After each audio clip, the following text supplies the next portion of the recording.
Hello friend, welcome to my YouTube channel math solution. आज हम Cauchy linear differential equation लेंगे।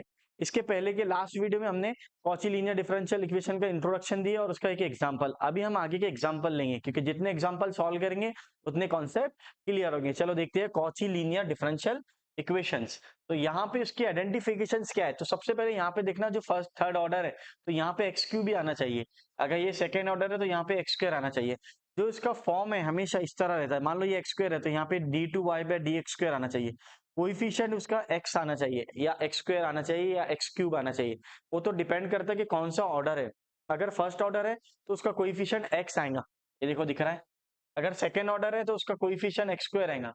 Third order है तो एक्स क्यूब। ये उसकी आइडेंटिफिकेशन। सर मेंशन करता है कि पेपर में कौची से सॉल्व करें? नहीं, मेंशन तो नहीं करता, लेकिन आपको आइडेंटिफाई करना पड़ता क्वेश्चन देखकर। क्योंकि अभी तक के जो प्रॉब्लम पढ़ रहे थे अपन, वो है लीनियर डिफरेंशियल इक्वेशन के। तो उसका जो कोइफिशिएंट आता है d two y by d x का, वो कांस्टेंट आता। क्या आता है? कांस्टेंट।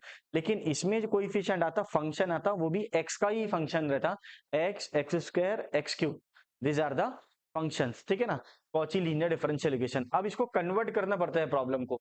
टाइम में कन्वर्ट करना पड़ता है linear differential equation with constant coefficient. तो किस तरह कन्वर्ट होगा देखेंगे हम लोग। बहुत बेसिक प्रोसीजर है, सबको आना चाहिए और बहुत स्लो लेंगे हम लोग ताकि आपको क्लियर हो जाए कॉन्सेप्ट। तो सबसे पहले हम देखेंगे कि किस तरह सॉल्व करेंगे इसको। तो ये सॉल्यूशन मैं यहीं दे देता ताकि टेंशन नहीं रहता। तो सबसे पहली प्रोसीजर है जी, पुट लॉग एक्स। तो यहाँ नोटिस करना, कॉची लीनियर डिफरेंशियल इक्वेशन में लॉग एक्स सब्स्टिट्यूट करते हैं हम लोग। तो log x is equal to z. अब इसका बेस क्या है? कुछ नहीं है, तो ई है बेस। तो अब ये बेस को, लॉग को हटाना है, तो आपका फॉर्मूला है, basic formula, x is equal to e to the power z। तो इस तरह लॉग हट जाता है। ठीक है ना? फिर एक प्रोसीजर है। अब ये कौन सा ऑर्डर दे हुआ है, इसको सब्स्टिट्यूट करना है आपको। तो इसको रिप्लेस कैसा करते हैं अपन? तो उसका अपन स्टैंडर्ड वैल्यू है, इसके पहले की वीडियो में देखे अपन ने। Third order d three y by d x cube को हम रिप्लेस करते theta, theta minus one, theta minus two into y से। ठीक है ना? अब ये प्रॉब्लम कन्वर्ट हो रहा। फिर second order d two y by d x square means second order, इसको कैसे रिप्लेस करते? Theta, theta minus one into Y.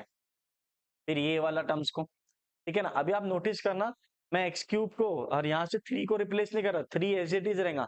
X square d two y by d x square को रिप्लेस कर रहा हूँ। ठीक है ना? अब यहाँ आएगा x d y by d x. Now I am going to solve. This is what? This is theta y. अब थीटा क्या है अल्तामश? तो थीटा है d by d z. Yes sir, समझा अभी। ठीक है ना? तो पहली procedure log x is equal to z. फिर लॉग को एलिमिनेट करने की procedure x is equal to e raise to z. अब इसको कन्वर्ट करेंगे पूरा प्रॉब्लम को एज इट इज। किस तरह होगा देखना, यहाँ पर देखेंगे हम लोग। तो पहला ये टर्म्स यहाँ रख देंगे, ये वाला टर्म्स यहाँ रख देंगे और ये वाला टर्म्स इस तरह रख देंगे यहाँ पे स्पेस पे। ठीक है ना? रख रहा हूं मैं, चेक करना। तो what it become theta, theta minus one, theta minus two into Y और plus three theta, theta minus one into Y. फिर लास्ट में plus theta Y minus Y is equal to. अब आप नोटिस करेंगे कि right hand side में क्या है? एक्स है, तो वो भी कन्वर्ट हो जाएगा जेड के फॉर्म में, ई एफ ऑफ जेड में। क्योंकि एफ ऑफ एक्स बनता एफ ऑफ जेड और एफ ऑफ डी बनता एफ ऑफ थीटा। ठीक है ना? इसके पहले जो था ना f of d y is equal to f of x. लेकिन अब प्रॉब्लम का में कन्वर्ट होगा एफ ऑफ थीटा वाई और एफ ऑफ जेड में। तो अब ये ई रेस टू एक्स को क्या रखेंगे अपन? यहाँ रखा हुआ है एक्स का value, sorry e raise to z is equal to x होता, तो यहाँ पे आ जाएगा x is equal to e raise to z. तो ये हो जाएगा मेरा three e raise to z minus seven. अब इसको सॉल्व कर लो। अब इसको सॉल्व करने की प्रोसीजर क्या है देखना, बेसिक मैनिपुलेशन है जो 8 9 10 में पढ़े हमने। चेक करना, सबसे पहले इसको थीटा से मल्टीप्लाई कर लो, थीटा स्क्वायर माइनस थीटा, ये ब्रैकेट आ गया और ये हो गया थीटा माइनस टू। अब आप नोटिस करेंगे सब में y है, तो ये y जो दिख रहा है इसको कॉमन ले लेंगे हम लोग। जैसे आप कॉमन लेंगे तो क्या बचता देखना, ये थीटा थ्री को पहले थीटा को multiply, theta square minus theta, ये थीटा गया और थीटा बचा कितना? थीटा ये वाला, और ये y भी कॉमन निकला तो ये माइनस y दिख रहा, तो यहाँ पे बचेगा माइनस वन और होल ब्रैकेट में y आ जाएगा is equal to three e raise to z minus seven. ठीक है? अब इसको सॉल्व करो, प्रोसीजर सेम ही है। Theta cube minus two theta square, ये इससे गया, इससे multiply, theta square minus into minus plus 2 theta, ठीक है ना।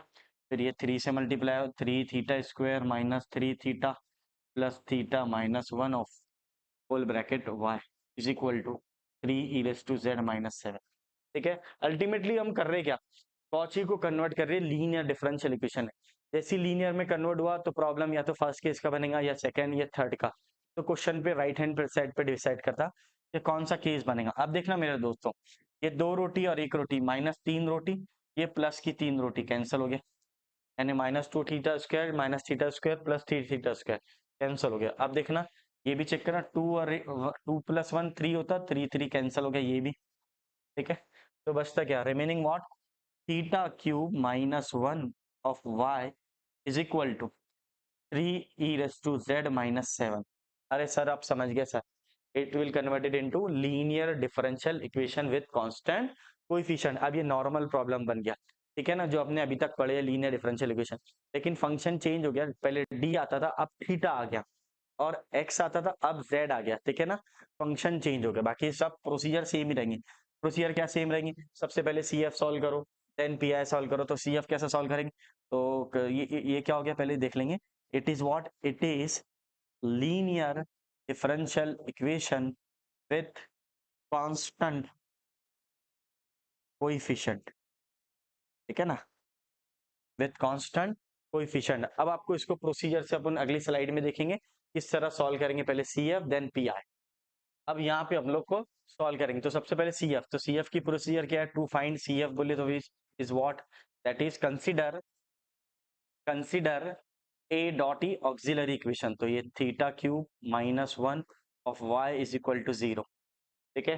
तो 0 से डिवाइड कर दिए y को, तो ये 0 ही हो जाएगा, theta cube minus 1 is equal to 0 हो जाता। अब इसको आप कैल्सी में रख दो, कैल्सी में रखेंगे तो डायरेक्ट आंसर आएगा। अगर आपको कैल्सी में निकाल के आता है, या फिर फॉर्मूला भी सॉल्व कर सकते हैं, a cube minus b cube का, तो a minus b a square a b plus b is equal to 0, या डायरेक्ट की वैल्यू आप कैल्सी में रखेंगे तो आंसर आ जाएगा। तो यहाँ पे आ गया आपका थीटा का वैल्यू 1, और इसको सॉल्व करेंगे अगर अलग अलग कैल्सी में लेके ये दोनों को, तो ये क्वाड्रेटिक इक्वेशन बन गया। 1 1 1 रख देना कैल्सी में, तो आंसर आएगा आपका -1/2 प्लस माइनस √3i अपॉन 2, ठीक है ना। और ये 1 आ गया, या फिर आप डायरेक्ट ही इसको रख दे। तो इसको कैसे रखेंगे सर कैल्सी में, इसका पावर क्या है 3, तो पावर पॉलिनोमियल इक्वेशन में जाना जिसका पावर 3 रहेगा, तो 1 रखना, फिर 0 रखना, फिर 0 रखना, फिर -1 रखना, क्योंकि बीच के दो टर्म नहीं है इसमें, तो इसका मतलब 0 है, ठीक है ना। तो ये आ जाएगा कैल्सी में, आप वीडियो जाके देख सकते हैं यूट्यूब पर। ये हो गया मेरा थीटा। अब मेरे को CF लिखना है। अब आप नोटिस करना यहाँ पे बहुत कंफ्यूजन है। अब ये प्रॉब्लम काय में कन्वर्ट होगा, RHS काय में कन्वर्ट होगा, f ऑफ z में कन्वर्ट होगा। तो जो CF भी लिखेंगे अपन, तो f ऑफ z के फॉर्म में लिखेंगे, ना कि x के फॉर्म में। ये फॉर्मूला सेम आएगा।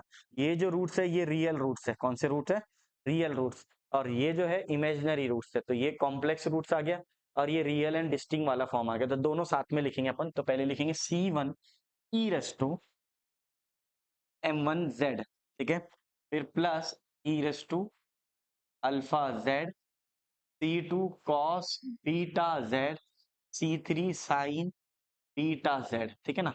अब आपको पता है ये प्रोसीजर क्या रही थी, अल्फा का वैल्यू क्या था, अल्फा प्लस माइनस बीटा है, for what value of alpha and beta is, that is alpha is equal to -1/2, beta is equal to √3/2, ठीक है ना। अब आगे आपको put the value and get the answer. अब आपका m1, तो पहला रूट रियल एंड डिस्टिंक्ट था तो 1 था, तो 1 रख दो m1 का वैल्यू, ठीक है। तो ये आ गया मेरा 1z। दूसरा अल्फा का वैल्यू -1/2z। अब इसको C2 cos beta, for what value of beta, √3/2, तो ये आ गया मेरा √3/2z। C3 sin z, तो beta is what, beta is again √3/2z, ठीक है। अब इसको यहां पर ही कन्वर्ट कर सकते हैं अपन PI को, तो आसानी से हो जाएगा, ठीक है ना। अपन अब ये प्रॉब्लम किस में आ गया, z में आ गया। अब इसको वापस कन्वर्ट करेंगे x के फॉर्म में, किस तरह होगा चेक करना। तो आपको मैंने पहले ही बता दिया कि e raise to z is what, e raise to z मेरा x होता, क्या होता है x। तो यहाँ पे चेक करेंगे कौन सी वैल्यू क्या रहती, और यहाँ पे देख लेना z का वैल्यू भी क्या है, तो for what value of z, तो z का वैल्यू log x है, ठीक है। ये बिफोर वाली स्टेप जो पहले लिखे हमने, ठीक है ना, वो देखना। अब आप इसको रिसब्स्टिट्यूट कर ले, पहले ही कन्वर्ट कर लो, हेडेक नहीं होना, टेंशन नहीं होना दिमाग का। ये आ गया C1। अब e raise to z mean sir x होता, क्या बात है सर, अभी समझ रहा है। अब e रेस टू -1/2z, तो ये कुछ भी नहीं, x का पावर 1/2 आ जाता, जो भी रहेगा। ठीक है, अब ये मेरा C2 cos √3/2 z is what, that is log x। अब आ जाएगा C3 sin √3/2 z, that is log x again. ठीक है ना, ये समझे ना आपको। अगर e⁻z का वैल्यू x है, इसका पावर 1 है तो 1 आ रहा, अब इसका पावर हाफ है तो हाफ आ रहा। ठीक है ना, ये ध्यान में रखना है। ये हो गया मेरा CF, इसको मैंने डायरेक्ट ही कन्वर्ट कर लिया ताकि लोड नहीं होना। अब आपको PI सॉल्व करेंगे, PI भी सेम प्रोसीजर है टू फाइंड PI। तो PI का फॉर्मूला क्या बनेगा देख लेना मेरे दोस्तों। अब अभी देखना, हाँ, f ऑफ थीटा और f ऑफ z लिखेंगे, ठीक है। क्वेश्चन का में है ये f ऑफ थीटा में और ये f ऑफ z में, तो इस तरह आ जाएगा आपका theta cube -1 of f of z, that is e⁻3z -7। ठीक है, अब सर मैं बताता हूँ सर कौन क्यों फर्स्ट केस हो गया। ये फर्स्ट केस का प्रॉब्लम बन गया, पीआई में पहला केस लगेगा। अलग अलग कर लो पहले, आप इसको सेपरेट कर लो। तो ये हो गया theta cube -1 3e⁻z minus theta cube -1 -7, 7 है तो e⁻0 ले लो। ठीक है, क्या ले लेंगे हम लोग, e⁻0। तो अब यहीं पर ही इसको सॉल्व कर लेंगे। चेक करना, थोड़ा सा स्पेस बना लेंगे आप।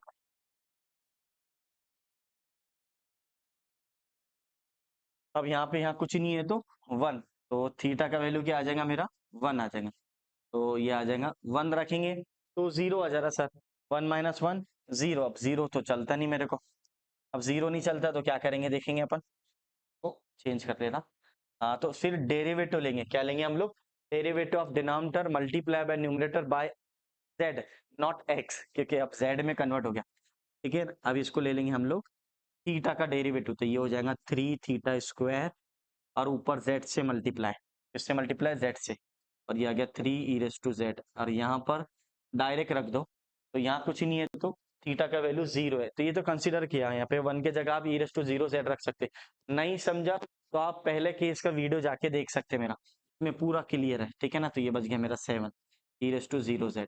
ठीक है, अब आपको स्पेस बना लेंगे, अब थोड़ा सा प्रॉब्लम को कन्वर्ट कर लेते हैं अपन और।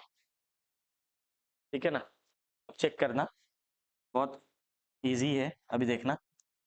अब देखना, कन्वर्ट करने के लिए वापस थीटा का वैल्यू इसको 1 रख दो, तो थीटा इंटू 1 हो जाएगा, होल स्क्वायर इंटू 3 e⁻z, और ये माइनस इंटू माइनस प्लस आ जाएगा और बचेगा 7। तो ये 3 3 भी कैंसल, तो आंसर क्या आ गया, P dot I is equal to, तो P dot I is equal to what, z e⁻z +7। ये समझा ना, e⁻z चलेगा क्योंकि 1 ही है उसकी वैल्यू।